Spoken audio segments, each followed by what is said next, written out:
வணக்கம். அனைத்து உறவுகளுக்கும் எனது இனிய காலை வணக்கத்தை தெரிவித்துக் கொள்கிறேன். உங்களிடத்தில் ஒரு சிறு ஜோதிட குறிப்பை பகிர்ந்து கொள்ள வருகிறேன். இந்த ஜோதிட குறிப்பு மிக மிக மிக முக்கியமானது. இதை நீங்கள் நன்றாக கவனித்துக் கொள்ளுங்கள்.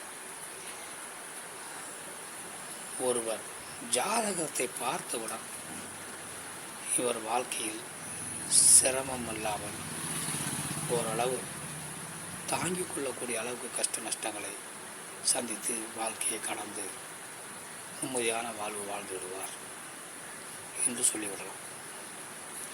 சிலர் சாதகத்தை பார்த்தவுடன் இவர் ரொம்ப சிரமப்படுவார், போராடுவார், கடைசி வரையில் வாழ்க்கையில் போராடுவார் என்ற அமைப்பு உள்ள சாதகங்களும் நிறையா இருக்கின்றன. நான் இப்போது சிரமங்களை கடந்து நல்ல வாழ்க்கை வாழ்ந்து விடுவார்கள் என்பதை பற்றி இப்போது நாம் பார்ப்போம். ஒரு ஜாதகத்தில் லக்கணம் எந்த லக்கணமாக வேண்டுமானாலும் இருக்கட்டும், மேசம் முதல் மீனம் வரை 12 லக்கணங்களில் எந்த லக்கணமாக வேண்டுமானாலும் இருக்கட்டும். லக்கணத்தை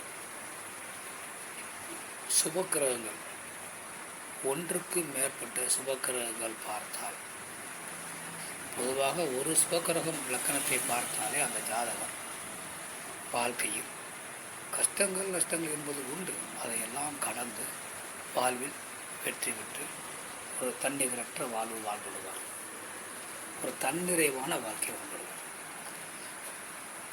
அதே லக்கணத்தை ஒன்றுக்கு மேற்பட்ட சுபக்கிரகங்கள் பார்த்தால் அந்த சாதகர் சீரோடும் சிறப்போடும் புகழோடும் அந்தஸ்தோடும் அறிவாற்றல் மிகுதியான முறையில் தானும் வாழ்ந்து தன்னை சார்ந்தவரை வாழ வைத்து தன்னை நம்பியவர்களுக்கும் நல்ல பல திட்டங்கள் தீட்டி நல்ல செயல்கள் செய்து பேரும் புகழோடு நிலையான புகழோடு வாழ்வார்.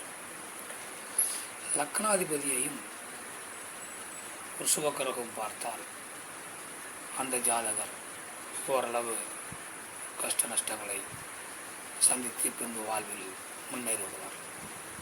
அதே லக்னாதிபதியை ஒன்றுக்கு மேற்பட்ட சுபக்கிரகங்கள் பார்த்தால் அந்த ஜாதகர் தன்னிறைவான வாழ்க்கையை வாழ்ந்து விடுவார். ஒன்றுக்கு மேற்பட்ட சுபக்கிரகங்கள் பார்த்து பின்பு எத்தனை அசுபக்கிரகங்கள் பார்த்தாலும் அதில் எந்த விதமான பாதிப்பும் இருக்காது. அவர் வாழ்வில் கடந்து விடுவார், கஷ்ட நஷ்டங்களையும் கடந்து தன்னிகரற்ற வாழ்க்கை வாழ்ந்துடுவார். அதனால் உங்கள் ஜாதகத்தில் எப்படி இருக்கிறது என்பதை நீங்கள் பார்த்து கொள்ளுங்கள். மற்றவற்றை நாம் அடுத்த வீடியோவில் காண்போம். நன்றி, வணக்கம்.